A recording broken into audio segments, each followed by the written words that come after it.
Friends, welcome to channel. അപ്പോൾ നമ്മുടെ ഫ്ലിപ്കാർട്ടിൽ ബിഗ് ബില്യൺ സെയിൽസ് ഇന്നലെ കഴിഞ്ഞിട്ടുണ്ടായിരുന്നു. ഇന്ന് ആക്ച്വലി വേറൊരു സെയിൽസ് തുടങ്ങിയിട്ടുണ്ട്. എനിക്ക് തോന്നുന്നത് നമ്മുടെ ദീപാവലിൻ്റെ സെയിൽസ് ആയിരിക്കാനാണ് ചാൻസ്.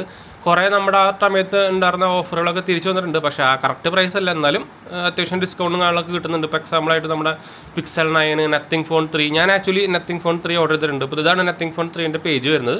എന്താ വെച്ചാൽ ആമസോണിലും 52 രൂപയ്ക്കൊക്കെ കാണിക്കുന്നുണ്ട്. പക്ഷേ ആമസോൺ ഇതിൻ്റെ ഒഫീഷ്യൽ സെല്ലറല്ല. അപ്പോൾ അതുകൊണ്ട് തന്നെ പ്രീ ആക്ടിവേറ്റഡ് ആയിട്ടുള്ള ഡിവൈസ് കിട്ടാനുള്ള ചാൻസ് ഭയങ്കര കൂടുതൽ. അപ്പോൾ ഞാൻ തീരെ റെക്കമെൻഡ് ചെയ്യുന്നില്ല.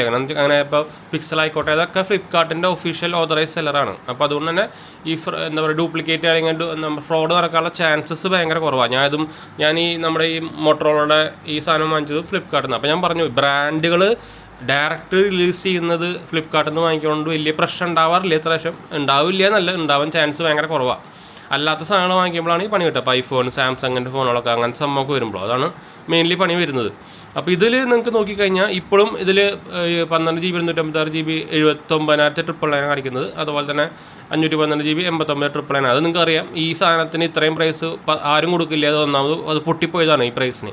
പക്ഷേ ഇത് 49,999 ഇപ്പോൾ ബൈയിങ് പ്രൈസുകളൊക്കെ കാണിക്കുന്നുണ്ട്. 47,999. ഇത് ഞാൻ ഓൾറെഡി ഓർഡർ ചെയ്തു, അതുകൊണ്ടായിരിക്കും എനിക്ക് പ്രൈസ് കുറച്ച് വേരിങ് കാണിക്കുന്നത്. അതുപോലെ തന്നെ 5,000 രൂപയാണ് കാർഡ് ഡിസ്കൗണ്ടും കാര്യങ്ങളൊക്കെ കാണിക്കുന്നത്. അപ്പോൾ ഞാൻ ഓൾറെഡി ഒരു 1 ടൈം ഓർഡർ ചെയ്തുകൊണ്ട് എനിക്ക് എക്സ്ട്രാ വേറെ ഓഫർ കാണിക്കുന്നുണ്ട്. പക്ഷേ അപ്പോൾ അവർ പ്രൈസ് കുറച്ച് കൂട്ടി വെച്ചിട്ടുണ്ട്.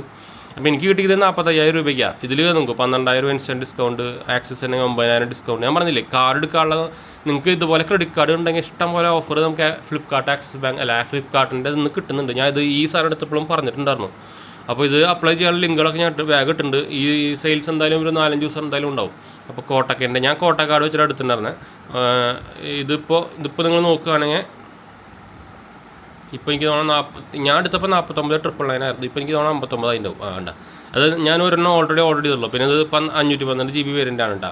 512 GB വേരിയൻ്റാണ് ഇത്രയും ഓഫർ വരുന്നത്. ഇപ്പോൾ നിങ്ങൾ 12 GB വേരിയൻ്റ് എടുക്കുകയാണെങ്കിൽ 5,000 രൂപ ഓഫർ വരുള്ളൂ. എവിടെ അത് ഞാൻ ഓൾറെഡി ബാങ്ക് ഓഫർ എടുത്തിട്ടുണ്ടായിരുന്നു, അതുകൊണ്ടാണ് ബാങ്ക് ഓഫർ കണ്ടോ 5,000 രൂപയാണ് ഉണ്ടോ. നിങ്ങൾ 512 GB വേരിയൻ്റ് ഉപയോഗിക്കുകയാണെങ്കിൽ നിങ്ങൾക്ക് 12,000 രൂപയും സംഭവം കിട്ടും. അങ്ങനെയാണെങ്കിൽ ഞാൻ അത് ഓർഡർ ചെയ്താലോ എന്ന് ആലോചിക്കണം. അപ്പോൾ ഇതിന് 5,000 രൂപയുള്ള മറ്റേ നമുക്ക് 9,000 രൂപയ്ക്ക് ഓഫർ വരുന്നുണ്ട്. അപ്പോൾ ഇതാണെങ്കിൽ നമുക്ക് 45,000 രൂപയ്ക്ക് കിട്ടും. ഇപ്പോൾ ഞാൻ ഇത് ആഡ് ചെയ്ത് കാണിച്ചു തരാം. ഇത് ആഡ് ചെയ്തു ഉണ്ടോ 49,999. അപ്പോൾ നമുക്ക് ആക്സിസ് ബാങ്ക് മറ്റേ കാർഡ് ഉണ്ടെങ്കിൽ 5,000 കൂടി ഡിസ്കൗണ്ട്. അപ്പോൾ 45 രൂപയ്ക്ക് സാധനം കയ്യിൽ കിട്ടും കേട്ടോ. അപ്പോൾ ഇതാണ് സംഭവം. അതുപോലെ തന്നെ നമ്മുടെ പിക്സൽ 9 തിരിച്ചു വന്നിട്ടുണ്ട്. പിക്സൽ 10 ഉണ്ട്. ഇത് ഇപ്പോൾ നമ്മൾ ഈ കാണുകൊണ്ടിരിക്കുന്ന ഫോൺ പിക്സൽ 10 ആണ് കേട്ടോ. ഇതിന് പ്രൈസ് 79. അത് വലിയ വ്യത്യാസമൊന്നുമില്ല. 7,000 രൂപ ഡിസ്കൗണ്ട് ഉണ്ട്. 72,999 കിട്ടും. അതായത് 73 രൂപയ്ക്ക് സാധനം കയ്യിൽ കിട്ടും. ഇത് ഞാൻ ആ സാധനം തന്നെയാണ് കേട്ടോ. ഉണ്ടോ, ഇത് ഞാൻ ക്രോമ സ്റ്റോറിൽ നിന്ന് വാങ്ങിച്ചാണ്. എന്ന് വെച്ചാൽ ഫ്ലിപ്കാർട്ട് ഞാൻ പറഞ്ഞല്ലോ. എവിടെ പിക്സൽ 9 വന്നിട്ടുണ്ടായിരുന്നു കേട്ടോ. ഞാൻ നേരത്തെ കണ്ടതാണ്. അത് ഗൂഗിൾ പിക്സൽ സീരീസിലേക്ക് പോകാം നമുക്ക്. എന്താ പിക്സലിലേക്ക് പോയി. പിക്സൽ 9 അവിടെ പിക്സലെ അതാ 53,500 54,999. അത് ഓൾറെഡി സ്റ്റോക്ക് വന്നിട്ടുണ്ട്. നിങ്ങൾക്ക് കാർഡ് ഡിസ്കൗണ്ടൊക്കെ ആണെങ്കിൽ 1,500 രൂപ. അത് 52 രൂപയ്ക്ക് 53 രൂപയ്ക്ക് സാധനം കയ്യിൽ കിട്ടും. ആ പ്രൈസിനായാലും വലിയ കുഴപ്പമില്ല. ശരി, സാധാരണ 50 രൂപയുടെ താഴെയാണെങ്കിൽ നല്ല ഡീലാണ്. അതിൽ 50ൻ്റെ ജസ്റ്റ് മുകളിൽ പോയി മാത്രമല്ല. 52 രൂപയ്ക്ക് നിങ്ങൾക്ക് പിക്സൽ ഡിവൈസ് എടുക്കണമെന്നുണ്ടെങ്കിൽ, അതായത് കുറേ പിക്സൽ ലവേഴ്സ് ഉണ്ടായിരിക്കില്ല. എന്ന് വെച്ചാൽ പിക്സലിൻ്റെ ഒരു സോഫ്റ്റ്വെയർ എക്സ്പീരിയൻസ് ഒക്കെ ഒരു ഡിഫറൻറ്റ് ലെവലാണ്. അപ്പോൾ ഞാൻ ഇത് കാർഡിലേക്ക് ആഡ് ചെയ്ത് കാണിച്ചെന്നാൽ ഇതാ 54,999. അപ്പോൾ നിങ്ങൾക്ക് ഈ കോയിൻസും കാര്യങ്ങളൊക്കെ ഉണ്ടെങ്കിൽ എക്സ്ട്രാ 2,500 രൂപയുടെ കോയിൻസ് ഉണ്ടെങ്കിൽ അതും കിട്ടും. അപ്പോൾ 52,400 ഉണ്ട്. പിന്നെ ഒരു 1,500 രൂപ കാർഡ് ഡിസ്കൗണ്ട്. അങ്ങനെ പോകുമ്പോൾ കറക്റ്റായിട്ട് ഓൾമോസ്റ്റ് 50 രൂപ 50-51 രൂപയ്ക്ക് സാധനം കയ്യിൽ കിട്ടും കേട്ടോ. ആ പ്രൈസ് ആയാലും ഞാൻ പറഞ്ഞിട്ടുണ്ട്. ഞാൻ ഓൾറെഡി ഇതിൻ്റെ വീഡിയോ ചെയ്തപ്പോഴേ പറഞ്ഞിട്ടുണ്ടായിരുന്നു. ഒരു 50 രൂപയ്ക്ക് സാധനം കയ്യിൽ കിട്ടുകയാണെങ്കിൽ നമ്മുടെ ഇത് മാത്രമല്ല എല്ലാ പിക്സലും എന്താ വെച്ചാൽ നിങ്ങൾക്ക് ഐഫോൺസും സാംസങ്ങിൻ്റെ സീരീസ് S25, S26 ഇറങ്ങുമ്പോൾ ആ സമയത്ത് ഇറങ്ങുമ്പോൾ എന്തായാലും ഓവർ പ്രൈസ് ആയിട്ട് അവന്മാരുടെ ബ്രാൻഡ് വാല്യൂ കാരണം ഓവർ പ്രൈസ് ആയിട്ട് ഇറക്കേണ്ടതാണ്.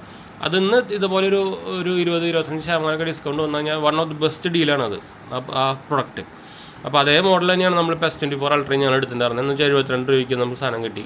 1.5 ലക്ഷം രൂപയ്ക്ക് ഇപ്പോൾ സാധനം 10 പൈസയ്ക്ക് ഇതല്ല, ഏത് ഫോണായാലും 1.5 ലക്ഷം രൂപയ്ക്കൊക്കെ എടുക്കുന്ന ഒരു പൊട്ടന്മാർ അല്ലെങ്കിൽ മണ്ടന്മാരാണ്. അല്ലെങ്കിൽ അവർക്ക് കൂടുതൽ കാശുണ്ട്. അങ്ങനെ കാശ് എന്താ പറയുക, കയ്യിലിരുന്നിട്ട് വെറുതെ ഇരിക്കുമ്പോൾ അങ്ങനത്തെ ആൾക്കാരായിരിക്കും. അങ്ങനത്തെ ആൾക്കാർക്ക് എടുക്കണോണ്ട് കുഴപ്പമൊന്നുമില്ല. അല്ലാണ്ട് EMI എടുക്കുന്നവർക്കൊക്കെ പോയി വേറെ വല്ല പണിക്ക് പോയി കൂടെ എന്നാണ് ഞാൻ ചോദിക്കുന്നത്. 1.5 ലക്ഷം രൂപയ്ക്കും 1,80,000 രൂപയ്ക്കൊക്കെ EMIയിൽ പോയിട്ട് ഐഫോൺ എടുക്കുന്നവരോടാണ് ഞാൻ ഈ പറയുന്നത് കേട്ടോ. അത് എന്താ പറയുക, ഒന്നെങ്കിൽ അവരുടെ കാശായിരിക്കില്ല, അച്ഛനമ്മയുടെ കാശും ക്രെഡിറ്റ് കാർഡും വാങ്ങിക്കെടുത്തിട്ട് വാങ്ങിക്കുന്നവരായിരിക്കും. മിക്ക ആൾക്കാരും അങ്ങനെ തന്നെയാണ്. അത് വേറെ കാര്യം. ഈ കോളേജ് പിള്ളേരൊക്കെ ആണല്ലോ. എന്നുവെച്ചാൽ ആ സമയത്ത് ഇവർക്ക് ഇതിൻ്റെ വിലയും സംഭവം ഒന്നും അറിയില്ല. അതാണ് വേറെ പ്രശ്നം. അത് ഫുള്ളി കംപ്ലൈൻറ്റ് പറഞ്ഞിട്ട് കാര്യമില്ല, അത് വേറെ കാര്യം. അല്ലാത്തവരുടെ കാര്യം ഞാൻ പറഞ്ഞത്, പിള്ളേരെ കോളേജ് പിള്ളേരും കാര്യമൊക്കെ പോട്ടെന്ന് വെച്ചാൽ അവർ ടീനേജാണ്, അവരെ പറഞ്ഞിട്ട് തരില്ല. ബാക്കിയുള്ളവരുടെ കാര്യം ഞാൻ പറഞ്ഞത്, ഈ 1.5 ലക്ഷം രൂപയ്ക്ക് ഐഫോൺ EMI പോയിരുന്ന ബിരുദന്മാരുടെ കാര്യം ഞാൻ പറഞ്ഞേട്ടാ. അപ്പോൾ എന്തായാലും ഞാൻ മൈൻഡപ്പ് ചെയ്യാം. അപ്പോൾ ഇത് ചെക്കൗട്ട് ചെയ്തൊക്കെ മറക്കണം കേട്ടോ, നല്ല ഡീൽ വന്നിട്ടുണ്ട്. മൈൻഡപ്പ് ചെയ്യാം, അടുത്ത് വരണം. ബൈ.